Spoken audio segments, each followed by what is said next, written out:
Hey, I'm Butterfly. Hey, I'm Firefly. Have you ever wondered if we aren't being told the truth about everything? What have we been lied to about? Join us as we have conversations and ask questions about everything. We invite you to keep an open mind and consider the unfathomable. Let's break the chains that enslave our minds. Come on, let's go down the rabbit hole.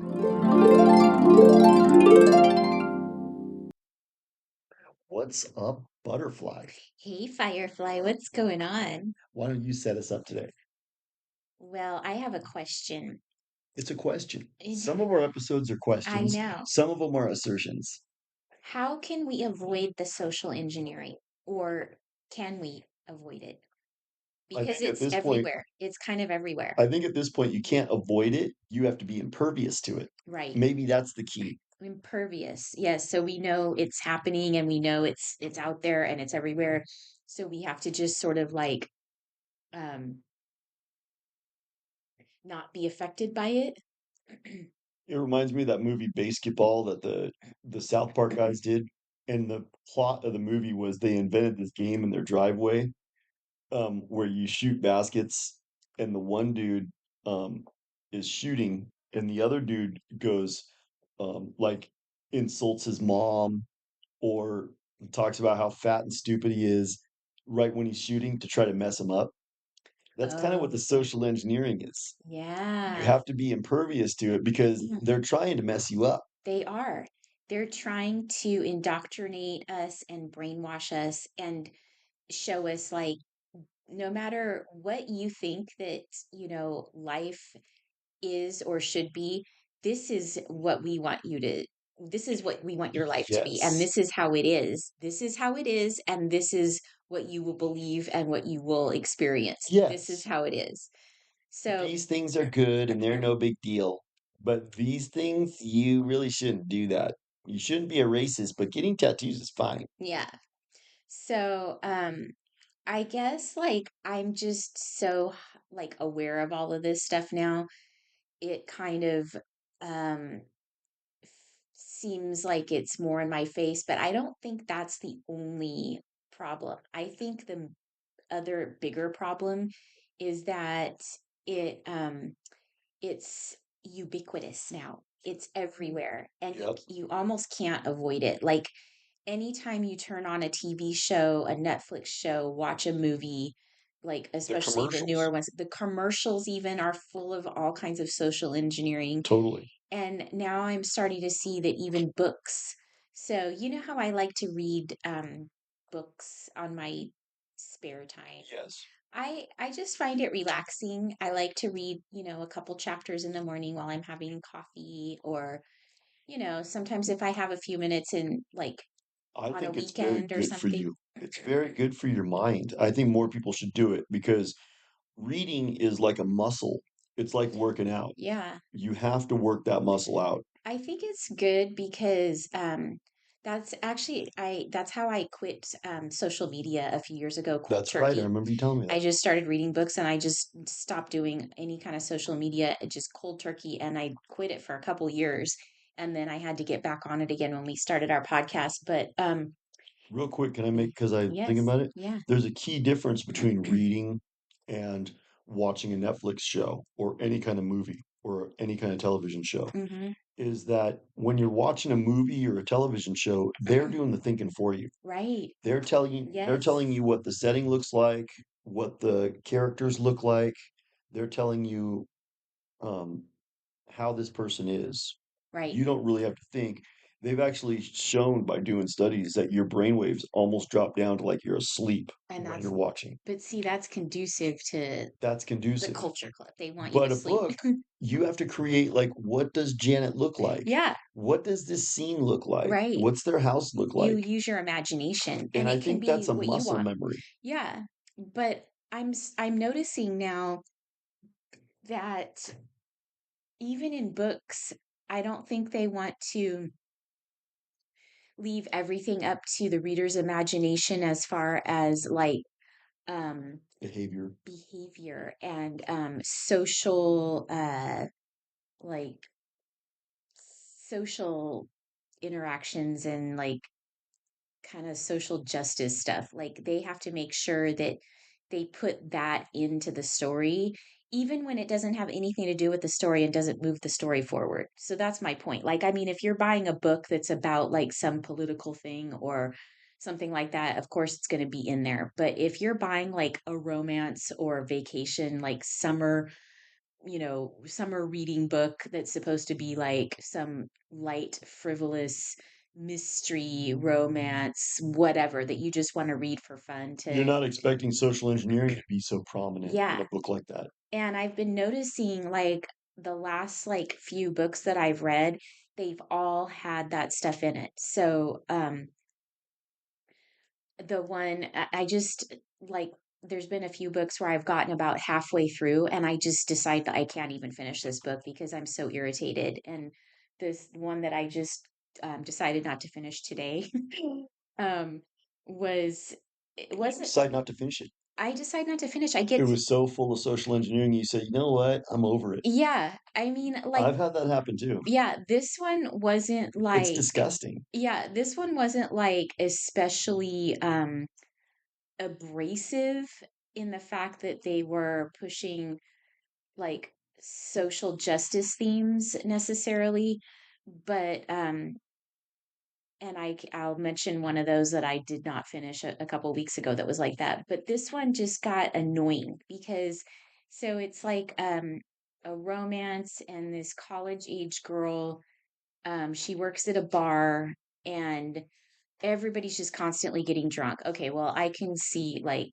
that's kind of what happens, I guess. When you work in a bar and you're college age. Okay, whatever. I'm not like totally offended by that, but it was excessive. But then she gets a second job at a tattoo shop and she doesn't have any tattoos, but the owner's like, "Well, you will within the first month, I'm sure." And she just randomly decides like after like a week of working there that she's going to get for her first tattoo baby doll written across her knuckles. And see, that is social engineering Like 'cause what that's so doing random. is that's normalizing it and that's acting like, "See, it's no big deal."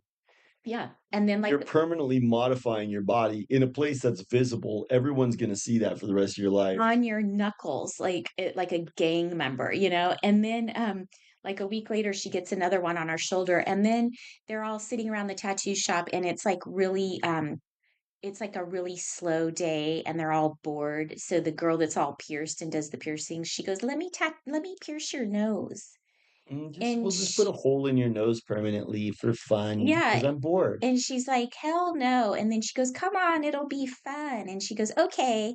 Like there's just no thought behind it, no planning, just permanent bod mod without any contemplation or any thought about like the future or the permanence of these And, you actions, know, that kinda which is makes me scary. that kinda makes me think about how books are published. You know how some books will go right to the New York Times bestseller list? Well, this one is one of those. It's New York Times bestseller Yeah. because it has that. Uh-huh. It's got that social engineering in it, and there's like, "Good, good, good." Satan Mhm. goes, "Good, good, good," because then it'll be foisted. Right. They wouldn't even publish a book. That lady probably put that in there. Mhm. She was probably knowing that she had to put that in there Yeah. because you don't get published unless you genuflect to the cold, and that's a Totally. genuflect right Yeah. there.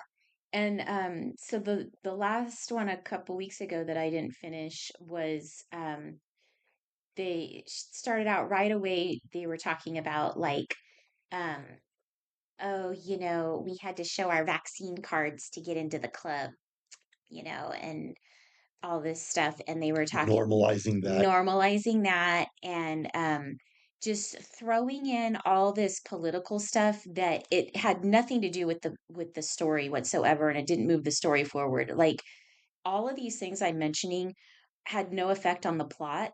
They were never mentioned. Like even the girl that got the tattoos on her knuckles, um, that's kind of like really obvious and major thing to do. And her boyfriend like didn't even like question it. He was just like, whatever. And You he's know like what a it makes me think businessman. of? You were just talking to me before we recorded about when you brought deviled eggs to the Girl Scout meeting. Yeah. And You were the new girl, I was the new girl in the and you brought the deviled eggs, and the girls were like, "Ew, it smells yeah, they gross." were like, "What is that smell? That's so gross. But Ew." then one of the very influential girls said, "Oh, you brought deviled eggs?" And she ate one. She goes, "Oh, they're good." Mhm. Then all the other girls went, "Oh my God, they're good. Oh, and she says they're good. That influential person, she said they're good. Well, then maybe I'll go ahead and do that." And then guess what happened after that? Everyone ate them. Everyone ate them, and then every week when it was each person's turn to bring a snack, guess what each person brought every week for several Deviled weeks? eggs. Deviled eggs. Even though their first initial reaction was, "Ew, gross." Yeah, then that's what they wanted every week, and so every week somebody brought deviled eggs. So you know what that makes me think is that's kind of a common human behavioral trait. It is. And when a book a book becomes the kind of influential girl, the one that liked the deviled eggs and said, "No, these are good," and then all the other girls went, "Oh, she likes them. Oh, I like them too." The book is kind of like the influential girl.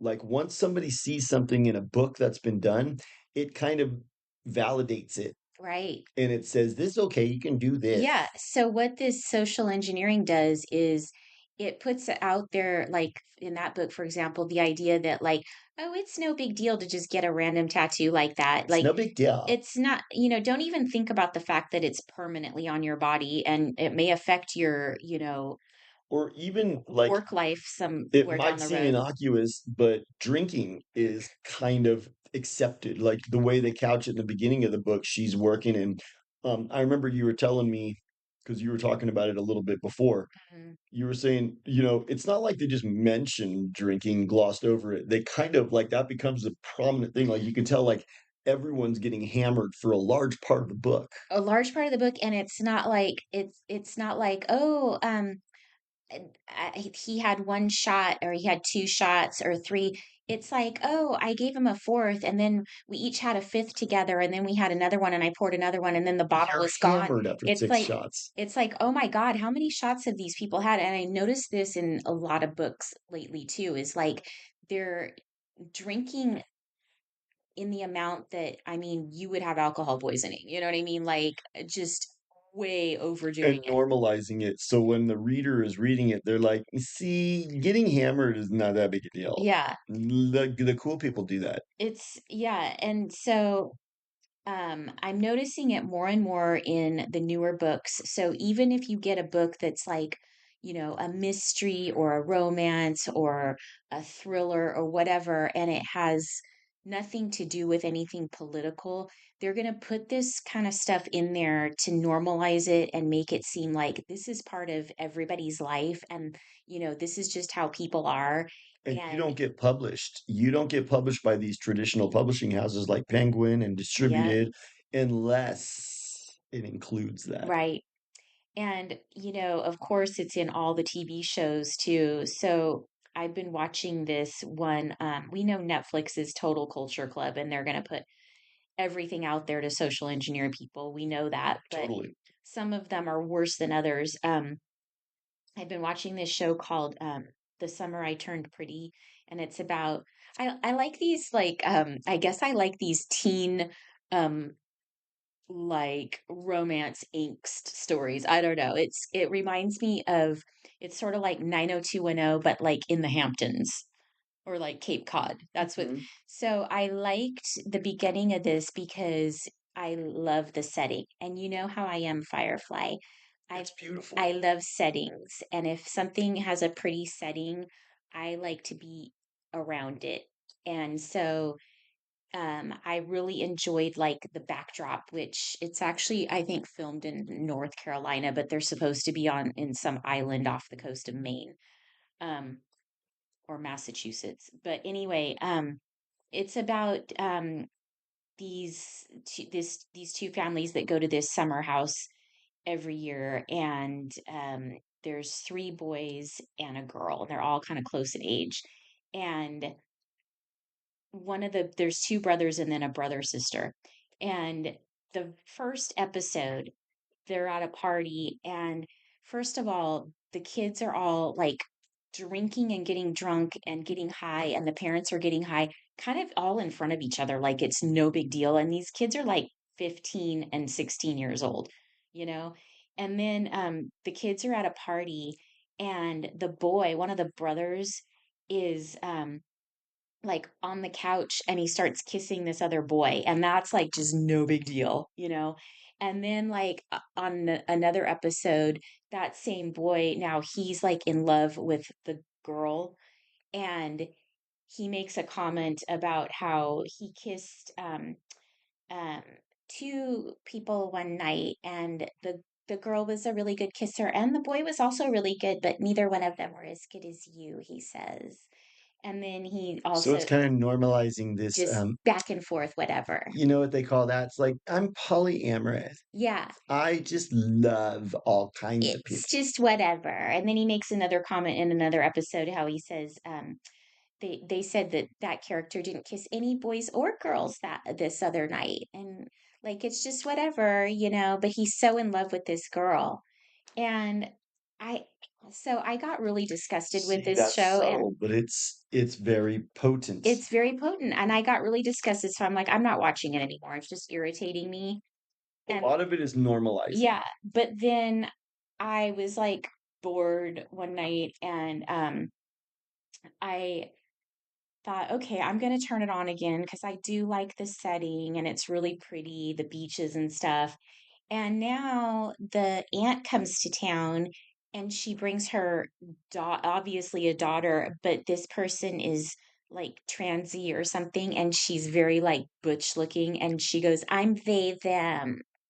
And so this is all like has to be part of the whole thing. And Oh, so you're like civil. You have several yeah, you personalities. have Interesting. several personalities. I'm they them, and You're plural. she doesn't like it. This has nothing to do with the story, but this just has to be put in there. Like this is just Like normal. every time someone says I'm they them, it's kind of like that part in the Bible where Jesus says, "Come out of him. What's your name?" And the demon goes, "We are legion." And it was like, "Oh, okay. So you're they them." Well, that's what, you know, if somebody tells me I'm they them, I'm gonna be like, Oh, so you've got a legion of demons. you have a legion of demons, I or see. you're That's why you're multiple plural. personality, Oh, you're like Sybil.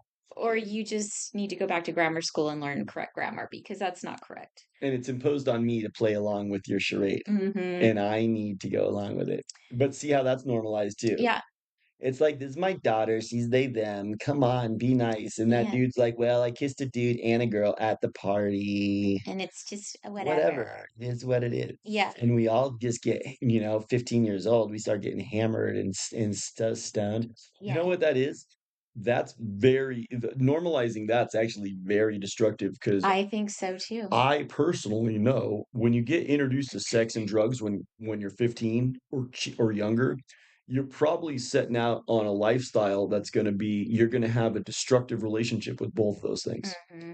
because those are adult things that need to be entered into with intelligence and wisdom. Yeah. And you end up going down a slippery slope path of bottomless pit You behavior. become a bottomless pit, and look at how they're kind of encouraging They're that in encouraging that that. book. They're just normalizing becoming a bottomless pit at a young age. Yeah, and the parents are fine with it. They're just like, whatever. The moms are like getting high and stuff. They're bottomless pits Yeah, and then still. the kids, I thought this was interesting too. Like the kids come down from their rooms in the morning, and they pour themselves a cup of coffee, and I'm like, I don't know, that seems weird to me. I don't Coffee's kind of an coffee. adult thing. Yeah, I It's mean, got a lot of caffeine. teenagers just coming out of bed and having coffee with the Yeah, what are you gonna give them parents. a pack of cigarettes too? Yeah, it's weird, and the mom's like, "Here, I made you something special. This is great for a hangover." And it's like, "Oh my God." I mean, Here, let me condone drinking and drinking coffee. yeah. See, Oh, and then that's very corrupting. And it's it's also very subtle. corrupting. You It's know, subtle, yeah. I was watching Out of Africa the other day Oh, yeah. with Meryl Streep. Yeah. And so she is like she's from I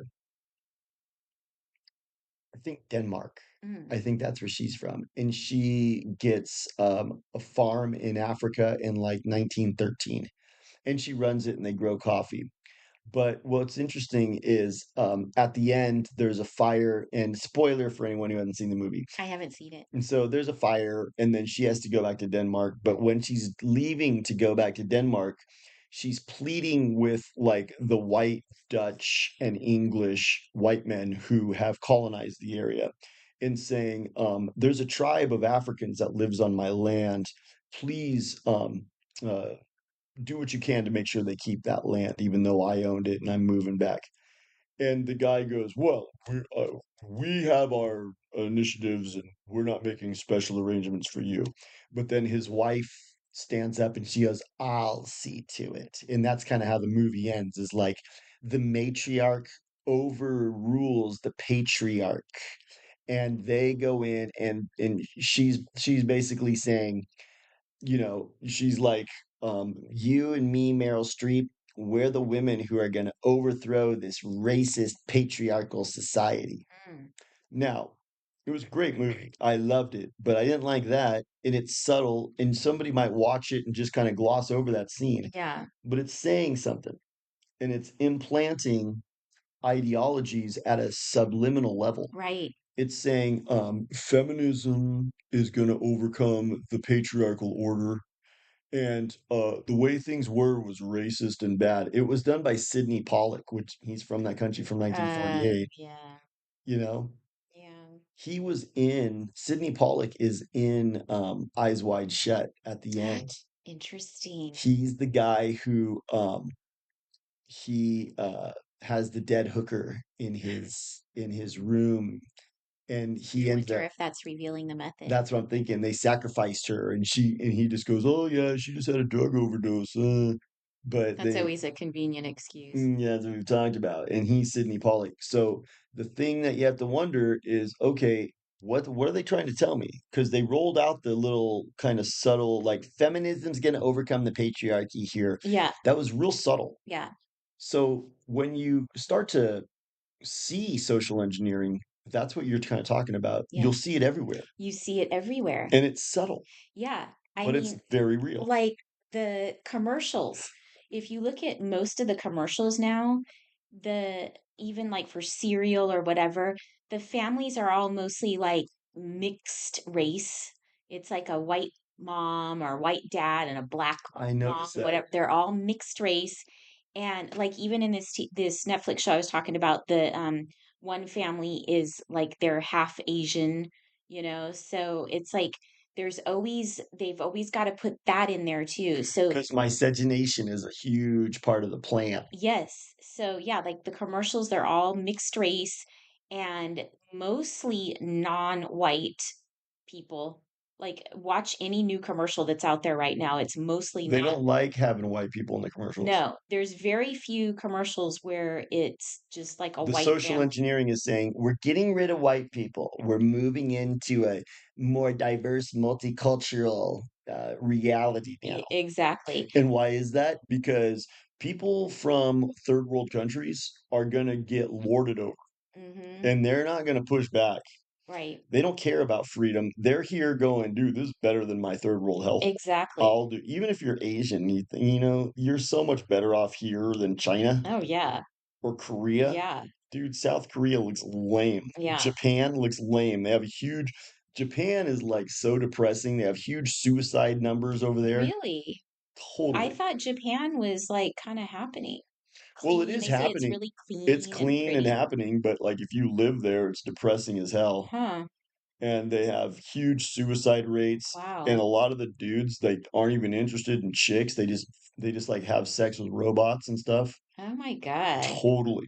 It's gnarly. Japan is totally a collapsed society. They don't Wow. talk about it a lot. I know their population has really drastically declined. Yeah, that's another thing that the UN is saying. Well, they're not actually reproducing at levels that will keep their numbers Are low. they shipping in third world barbarians into Japan too? They're trying to. It's I don't think the interesting that you Japanese mention that. like that They though, haven't allowed that. because And that's one thing. they like a kind of like a very prim and proper and clean society, I And it's think. funny that you mentioned that because they've run afoul of the Culture Club in that. Because Mm-hmm. the Culture Club is like, no, no, no, no. We want no ethnic purity anymore. We want to ship third world barbarians into every single civilization Mm, because they know that it what it does. They don't want civilizations, they don't want culture, and they don't want difference.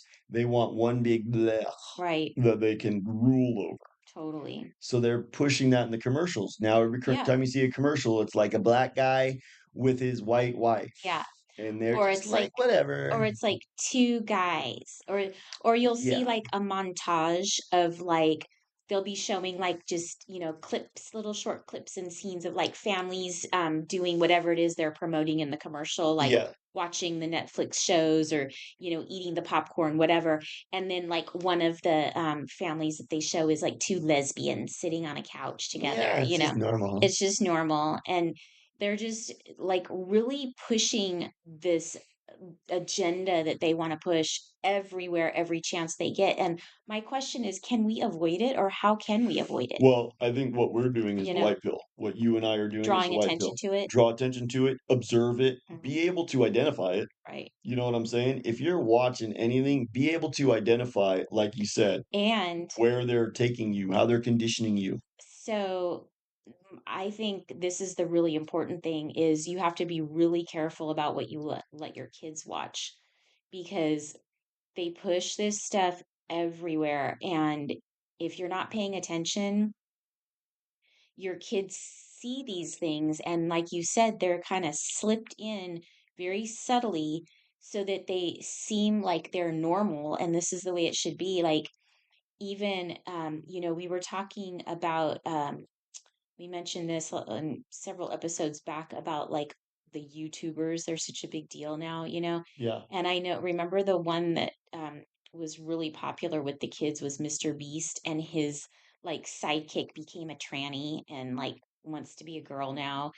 And that is so destructive too, because he had a huge following of young kids, like 12-year-old boys really like this guy. And now his sidekick best friend is now a tranny, and that's just whatever, we should accept him. And so it's being pushed in everywhere, Totally. you know. And it's subtle. Yeah, That's the thing. You everything you watch is doing that to you. right. The other movie I watched, I had a down day, so I watched Frankenstein and Out of Africa. In Frankenstein, the new Frankenstein, Uh-huh. it totally was doing conditioning, Oh. but it was kind of conditioning in a different way. It was more like no, no, no, science, and I create a man, and he's kind of like this man-made man, and Oh, sounds like clones. transhumanism. Oh, so I was thinking it's like clones. It's Mhm. like we do cloning now, and this is kind of like the way it is, and look at it's kind of beautiful, like the way Frankenstein is kind of and the way it ends is, yes, your life is tragic because you were just made because of like refuse and leftover parts, and you can never die. All you can just be is this freak, and then you just keep on going. But it's good, and it ends with like, well, he's honorable Frankenstein. He moves forward, but it's kind of like normalizing cloning, maybe Right. Mhm. normalizing creating like men becoming god. Yeah. So there's all these things where you just think, oh, well, it's just a story, but it's not allowed to be proliferated on Netflix or in the New York Times bestseller list unless it's forwarding the Culture Club agenda. Exactly. So the white pill on this one is remember that if you're watching it, it's already been approved by the Culture There's Club. something they want you to see. And remember, Yes, you were mentioning in one of our episodes that they actually have like the LGBTQXYZ whatever actually has they lobby they have a lobby, the very powerful lobby. yeah, and so they actually like force these agendas into like Hollywood stuff. Like, And what was the show that you were watching? It was the one about the girl and she works in New York. Singles. oh, Not Singles. What was that yeah, called? Younger. younger. Younger. I loved that So, show, yeah, Younger. but it had a lot of social engineering in it. So Younger toward the end. it had like a tranny that was just kind of infused into the plot. Yeah. Didn't really have any real, it wasn't moving the narrative forward. No. It wasn't really an important part of the story. No, it wasn't It an was important just like, part. by the way, we normalize trannies. Mhm. And just so you know, we're just gonna throw this scene in here just to kind of like pepper it in. Yeah, and it wasn't even good acting. So it was like, wow, somebody else could have done that part better, but they had to put that person in the part. That tranny actor is one that we're pushing right now. Mhm. So she's gonna have the role, even though she sucks and Mhm. nobody really likes her, but she's a tranny, so we're gonna use her. And the gay and lesbian and LGBTQ XYZ lobby, Mhm. they probably made them put that in there Yeah. because you can tell that the writers were probably just complying, Mhm. and that gets back to compliance. So Exactly. those people comply so that they can get distributed. Right. And that's a compromise. It is. That's a kind of compromise that in white pill for this episode, don't compromise like that. Yeah. Do I not. think if you're working in Hollywood, you have to compromise. Like you've sold your soul. So you've already compromised by working there. You've decided you're going to compromise. And so people that work in Hollywood, You got to pay a price for that. they that's what they do. Yeah, and you will pay a price for that. You pay a price when you Yeah. compromise your integrity. Yep. You see what these people become. Yeah. Like look at people who've been in Hollywood for years and years. Mhm. They just look weird. Like we were talking about Demi Moore. Yeah. Dude, Unrecognizable. she looks weird. Yeah. Or Tom Cruise just looks weird. They Like, all I've always liked that dude, but he looks like he's been warped by Hollywood. Mhm. And I think what it is the crux of it is compromises. Yeah. When you make compromises with your integrity, it's eventually going to warp you. I think that is such a good point, and I think you're so right. I think, and there's so many desperate people, like especially in Hollywood, to like make it like actors and even other people that are just, like I know this one guy who he is a writer and I guess director, and he was trying to get some stuff done in Hollywood, and it was kind of during cooties, and he and his wife were really against the cooties pokes and all this stuff, and they knew how bad they were. Good. But he went and got it because he said no one would take a meeting with him if he didn't have it. I And better just go ahead and comply. yeah, and I thought, wow, that's just going to be the beginning of a lot of compromises, and like how would they even know, like if you meet with somebody, like they're not going to know whether you did that or not, it's like you could very That's why people yeah, might not believe us that you are not allowed to work in Hollywood unless you genuflect to the cult. exactly. And that's a very important thing to understand. And I think what they do is like that is probably just the beginning of a long list of compromises that that person is going to Totally. take. You're gonna have to go kill a kid eventually. Yeah. You're gonna have to go sacrifice somebody eventually, and you're just gonna have to go, well, you know what? It's for my career. Hmm. Like the kid that was driving the Uber. And he was like, I didn't want to get the Pokies, but there was a band that I really like. And I went and took it. Yeah. That's the kind of compromises that people make. Hmm. And they feel like they have to. And what's going on in our society these days is you can kind of come to the conclusion that you do have to because if you're locked out of these industries, it can be very daunting Yeah. because maybe you're a writer. Like I was a writer, I'm a writer, but I'm not allowed to publish and be published because I'm not going to compromise. Yeah. I'm not just going to say, you know what, trannies and tattoos are good. Yeah, if you wrote a book with a bunch of that in there, you'd probably get published right away. I think so. You'd be a New York Times bestseller from day Totally, one. totally. Because I'm a talented writer and I have a good vocabulary and I'm eloquent, that Mhm. doesn't matter. No, If you don't compromise your soul, that doesn't matter. no. It's kind of like if someone's a ripping guitarist, unless they sell their soul, they're not going to be shit. You can go play down at Venice Beach and, be like that dude with the turban. You ever Right. seen that guy? No. He's been there since like the 80s. He wears this turban and he's this like third world barbarian, Oh but he God. he cruises around on roller skates. Um He's got a turban and like a tunic on, Oh, jeez. and he plays an electric guitar that looks like Eddie Van Halen's guitar, and he's got this huge amp hooked up to his hip. So he'll just go up and skate up behind you and just like rip a solo for a little bit and then just skate on Is by. he really playing? Yeah, and he shreds. So you know He's what? pretty awesome. That reminds me, I had an interesting encounter a couple days ago. I forgot to tell you about this, but this is actually relevant. I I stopped at Sprouts, before we started recording, Yeah. and I pull up into the parking lot and I hear this beautiful like music, this violin music, like really loud, and I'm like, "What the heck?" And I look, and there's a man standing in front of Sprouts playing a violin, and he's hooked up to an amp, and it was like he was performing this concert for the whole parking lot, and it was like amazing, like Wow. classical, kind of almost sort of Middle Eastern sounding music, and he looked kind of Middle Eastern. And I thought, wow, that guy is actually really talented. And I respect a talented artist like that. Like, I mean, somebody who's actually put in the time to learn how to play the violin like beautifully like that. Absolutely. And he had a sign up. I couldn't read it from the parking lot, but I knew he was obviously trying to make some money. So I pulled out a few bucks, and I thought I'm just going to give him a few bucks on my way into Sprouts because That was he nice. deserves it. And when I got up close, You changed your mind. no, I gave him the money, but I'm not really sure that he was actually playing the violin.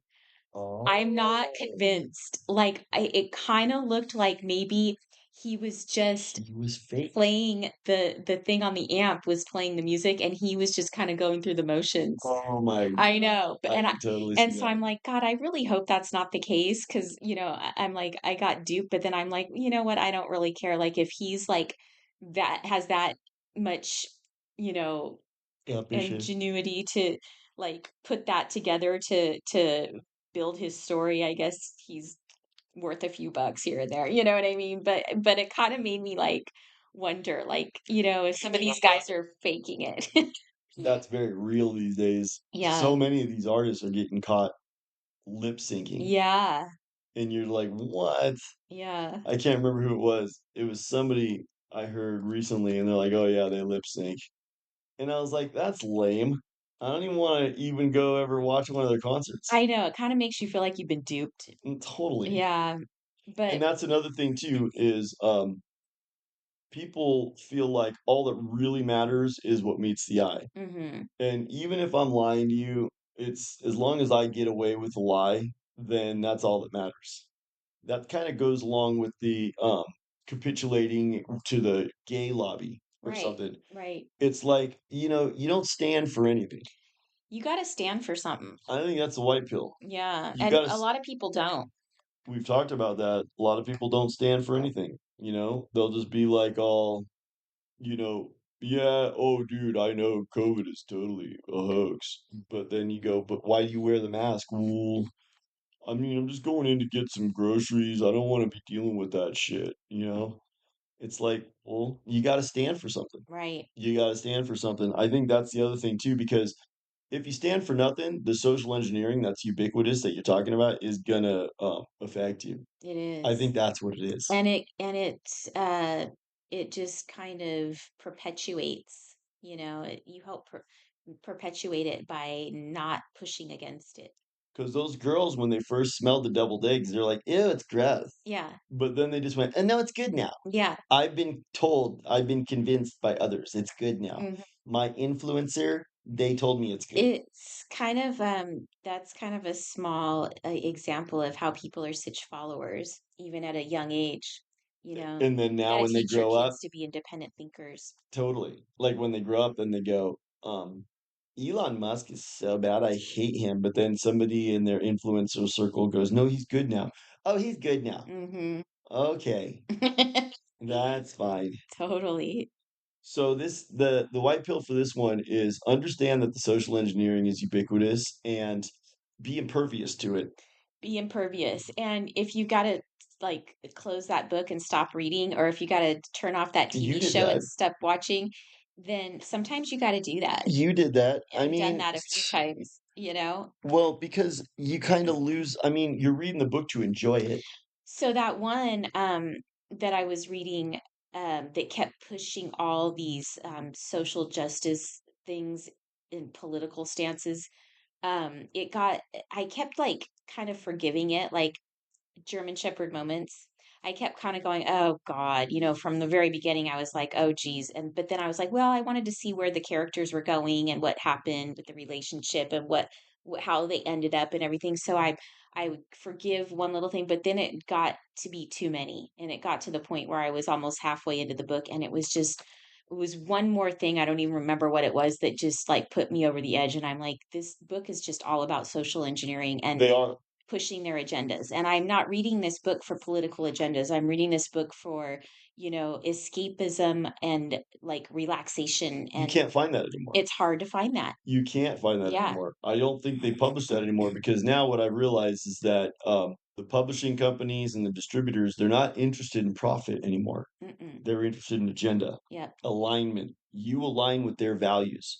When she goes and gets baby doll tattooed on her knuckles, that's the values that you adopt too. Yeah. It's no big deal. It's no big deal. And just think about when you're given a hand job, how hot that's gonna be. Yeah. Or when you're writing a contract, when you become a lawyer one day, it's Yeah, gonna like be real conducive to your you'll profession. be in court and the judge is gonna be like, "Does that say baby doll?" And you're gonna be like, "Yes." "Oh, well, that's good." Yeah. Anything else on this one? No, I mean, there's so many instances like this. I'm sure more will come up in the future, There but is. um yeah, I guess I just wanted to let our listeners know that like what they're seeing, we're all seeing it, and Yeah, to remind people like, once you start seeing it, you can't unsee it. It's just everywhere. I do find it annoying, but I guess like the show or the book has to be so good, and there's got to be so many other redeeming qualities that you can kind of look past it, because if not, just turn it off, you know. even if it's good, it's hard to look past it. It's That's hard to what look past it. it's like I am learning to do that just so I can enjoy the movie and Yeah. move on. Yeah. But it is kind of annoying, almost like I'm thinking maybe I'm compromising my own integrity by even I supporting this product. I know, I feel the same way. But Like, then I don't want to like I know I hear like Peggy Hall says she doesn't like listen to music or watch movies or anything, but I can't really be that extreme. I like to be entertained no, once we in a can't. while. Like, I watched a couple of movies yesterday, and it was a Yeah. good time to chill out, Sometimes you just wanna, like, chill out and be entertained, and I you needed know? that, but at the same time, you have to be white-pilled, and you have to understand what they're doing to you and not be susceptible to it. Exactly, and be really careful about, like, the younger people watching those things, because Here they can be mind controlled here's what I would and manipulated. here's what I would tell my audience to our audience is, learn to, watch stuff and, like, make a note of the social engineering that they're doing to you, and Yeah. start to kind of, like, collect data on it. See a pattern. See a pattern, start to see it. I have a question for our listeners. Yes. I would love to know, if you've watched any shows or read any books recently, or even older ones. Especially it might be interesting to hear about older ones that had really clear social engineering messages in it. I'd love to know like Totally. some that you've seen or read and what those messages were. I think it'd be interesting to like kind Out of of get a Africa is list. full of those. Yeah, and that was an old movie. That was, like, '84, Wow. and, I love Robert Redford, and I love Meryl Streep, even though she's kinda become She's t- she's, like, witchy now. she's like Satan's sidekick in Yeah, the Culture Club. but she was so beautiful back in the early '80s. I loved her. You know where she's in that movie The Giver, and Mhm, she's kind of like playing herself. She's totally. sort of like Satan's leader. She's the matriarch, Uh-huh. and it's interesting because, that's what Out of Africa was kinda pushing, was Mm, this, like, move away from patriarchy to matriarchy. The mm, 2 women, they'll get this done, mm. So even back in the '80s, Yep. they were doing that kinda stuff, But and it might be real subtle. they were putting it in more subtly and sprinkling it in a little bit more slowly. Like it It was wasn't still just, about being an entertaining movie. yeah, it wasn't just like heaping like huge servings of it in everywhere. It was like little sprinklings here and there. The story is so good that you still enjoy it. Yeah. Whereas these days, the story kind of sucks and the This, social engineering is just so everywhere. yeah, it's like the story is secondary and the social engineering is like This is what you the need. important thing. Yeah. So the question for the audience is, tell us about some older movies where perhaps you saw the social engineering. Hmm. And now that you identify it, tell me of a movie or tell us of a movie that you saw that came out maybe in the 80s that had that. Because what you find is it's interesting. The social engineering that you see in the 80s is always real profound because Yeah. you go, oh my God, it's talking about us now. And a lot of the futuristic movies, I don't know if you notice, they always take place in like 2026. Yeah. You know what I'm saying? Remember that TV show? What was it called? Space 1999 or something like that. It used to come on after like Star Trek, I think. I don't know that one. Space Was it called 1999? Space 1999, or it was like some year that sounded so far in the future, but Oh, yeah, it yeah, yeah. really wasn't that far. Well, so you watch those now and you realize that they were revealing the method for what was coming. Mm-hmm. So tell us if you see any of those and comment because we want to start having our comment section be something we can address at the end of each episode Yeah, and we can have a dialogue. totally. So find us at Spotify, find us at Rumble, find us at Instagram. We're going to be working on a bit shoot here pretty soon. We do have a TikTok account. You can find us at YouTube as well. So find us, share us, and please like and follow because that does help us in the algorithm, which is being suppressed. Yeah, they're working hard on Instagram right now Dude, to suppress us. they We're just, like in the doghouse over there right now again. Remember how we were in the doghouse for a long time over on Instagram yeah, and like literally couldn't get any followers for like 8 months. And then they sort of forgot about us. And then we got I like think that's a what hundred happens. in like a couple weeks, and now we haven't had any in like That's weeks. the interesting thing is they suppress us, but then they kind of forget They about us. forget. And they go, We these got guys, to oh yeah, we that's we right. got to like try to figure out when they've forgotten, and that's when we like do our big push. Exactly. And then they throttle us again, like we're being They're throttled like, I now. thought we assassinated those two. I guess they're still alive. Okay, we got to send somebody out there. All right, that was good. Okay, we'll Talk talk to to you everybody later. soon. Bye.